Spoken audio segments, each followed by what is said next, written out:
आज की कहानी कोई नॉर्मल मर्डर केस की कहानी नहीं है। यह है सिस्टम फेलियर और जस्टिस के स्ट्रगल की कहानी। ये कहानी है एंजल चाकमा की, एक स्टूडेंट जो घर से दूर पढ़ाई के लिए आया और एक रात उसकी ज़िंदगी की रुख बदल गई। This is Kunal and you are watching in brief. Angel Chakma 24 साल का एक स्टूडेंट था जो कि त्रिपुरा से बिलोंग करता था। वो अपनी स्टडीज़ परस्यू करने के लिए देहरादून आया हुआ था और वहीं से अपनी स्टडीज़ भी परस्यू कर रहा था। वो अपने छोटे भाई माइकल के साथ रहता था। ना कोई क्रिमिनल डिस्प्यूट और ना कोई पास क्रिमिनल बैकग्राउंड था उसका। वो एक नॉर्मल लाइफ जी रहा था और अपनी स्टडीज़ को कंप्लीट कर रहा था। लेकिन एक रात 9 दिसंबर 2025 को और उसी शाम एंजल और उसका छोटा भाई माइकल बाज़ार गए हुए थे। वहीं पे उनका कुछ लोगों के साथ आर्ग्यूमेंट शुरू हो जाता है। कुछ लड़कों ने घेर के उनको अलग अलग नामों से रेसिस्ट कमेंट पास करना शुरू कर दिया, जैसे कि ए चिंकी। एंजल ने उस चीज़ पे ऑब्जेक्शन उठाया और एंजल ने जाके उन्हें कन्फ्रंट किया। आई विटनेसेस और फैमिली के मुताबिक उन लोगों पे रेसिस्ट कमेंट पास किए गए और उन दोनों को बहुत ही ज़्यादा वहाँ पे हरास किया गया। एंजल के ऑब्जेक्शन दिखाने के बाद भी वो लोग नहीं रुके। उन लोगों ने अपना इंस्टेंस जो है वो रिपीटेडली परस्यू किया। उन लोगों ने एक भी बार उस चीज़ को रेजिस्ट नहीं किया। एंजल ने ऑब्जेक्शन दिखाया, उन्होंने उस चीज़ को रेजिस्ट किया। बात वहाँ पे रुक जानी चाहिए थी, लेकिन वो रुकी नहीं। एंजल पे नाइफ से अटैक हुआ, ब्लंट ऑब्जेक्ट्स का यूज़ किया गया और उनको बहुत सारा इंजरीज आया। इतने ज़्यादा इंजर्ड हो गए कि उन्हें तुरंत ही हॉस्पिटलाइज किया गया। वहाँ पे पता चलता है कि उनको हेड, बैक और नेक पे बहुत ज़्यादा इंजरीज हो गई हैं। एंजल को हॉस्पिटल में मॉनिटर किया गया। डॉक्टर ने अपनी बेस्ट पॉसिबल तरीके से उनकी कंडीशन को स्टेबलाइज करने की कोशिश करी। रिपोर्ट्स के अकॉर्डिंग एंजल को आईसीयू में शिफ्ट करना पड़ा। एंजल लगभग 17 दिनों तक हॉस्पिटल में आईसीयू में पड़े रहे।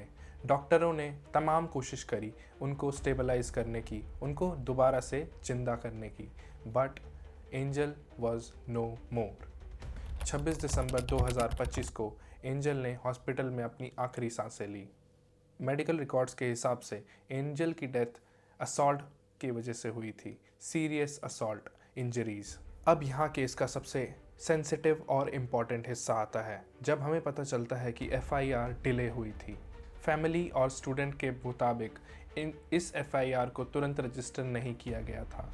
उन्होंने कंफर्म किया कि पहले इस एफआईआर को रजिस्टर करने से मना किया गया था। रिपोर्ट में भी ये बात सामने आई है कि इस इंसिडेंट को लोकल फाइट में कन्वर्ट करने की कोशिश की गई थी। एफआईआर को तुरंत लॉन्च नहीं किया गया था। पुलिस ने ऑफिशियली इस पे कोई कमेंट नहीं दिया है कि उन्होंने एफआईआर में कोई डिले किया है, लेकिन इससे सवाल ज़रूर उठते हैं। एंजल की फैमिली का कहना है कि स्टार्टिंग फेज़ में इस सिचुएशन को उन्होंने सीरियसली नहीं लिया। जब एंजल की कंडीशन वर्स हुई और पब्लिक प्रेशर बढ़ा, उसके बाद एफआईआर को प्रॉपरली रजिस्टर किया गया। एफआईआर रजिस्टर होने के बाद बहुत सारे लोग अरेस्ट हुए, जिसमें कि टोटल 6 लोग शामिल थे, जिनमें से 2 लोग जुवेनाइल निकले, जिनमें से प्राइमरी एक्यूज था यज्ञराज अवस्थी। यज्ञराज अवस्थी अभी के लिए तो इस देश को छोड़ के भागा हुआ है और इस केस में मर्डर रिलेटेड आईपीसीज ऐड कर दी गई हैं। इन्वेस्टिगेशन भी ऑनगोइंग है। अभी तक कोर्ट की तरफ से कोई फाइनल वर्डिक्ट नहीं आया है। According to family and supporters, इस केस में रेशियल कमेंट्स वाले फैक्ट को हम इग्नोर नहीं कर सकते हैं।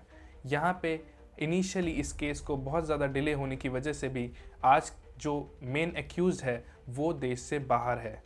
ये दोनों साइड्स पब्लिक रिकॉर्ड्स का हिस्सा हैं और आज भी कोर्ट में इसका जजमेंट पेंडिंग है और इसका खुलासा सिर्फ कोर्ट में ही होगा। Who was the main culprit in this case. Angel की डेथ के बाद नॉर्थ ईस्टर्न स्टूडेंट्स ने प्रोटेस्ट किए, कैंडल मार्च हुई और सोशल मीडिया पे अवेयरनेस बढ़ी। सुप्रीम कोर्ट का पिटीशन फाइल हुआ, जिससे रेशियल अब्यूज़ को हेट क्राइम के रूप में रिकॉग्नाइज करने की मांग की है। ये वीडियो किसी स्टेट या कम्युनिटी के खिलाफ नहीं है।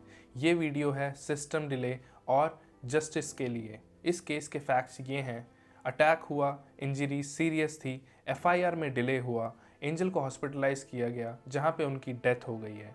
अभी भी इस केस का कल्प्रेट फरार है और ये केस जज के कोर्ट के नेक्स्ट ऑर्डर के लिए पेंडिंग में है। इस केस से हमें ये पता चलता है कि आज भी हमारे देश में रेसिज्म एग्जिस्ट करता है। एंजल जैसे बहुत सारे लोग हैं जो आज भी रेसिज्म का सामना करते हैं। लेकिन this is the right time we should raise our voices and we should stand against racism. Justice का प्रोसेस स्लो हो सकता है, लेकिन सच बोलना गलत नहीं है। एंजल चकमा की कहानी एक स्टूडेंट की डेथ की कहानी नहीं है, ये एक रिमाइंडर है कि डिले भी कभी कभी जख्म बन जाता है। हम फैक्ट्स के साथ